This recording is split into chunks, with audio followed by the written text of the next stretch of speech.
sa isa sa inyo na karapat-dapat maging bahagi ng Big Four.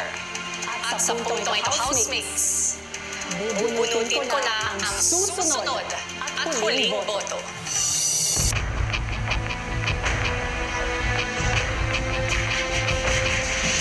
With a grand total of 11 votes, ang unang duo na bahagi ng Big Four na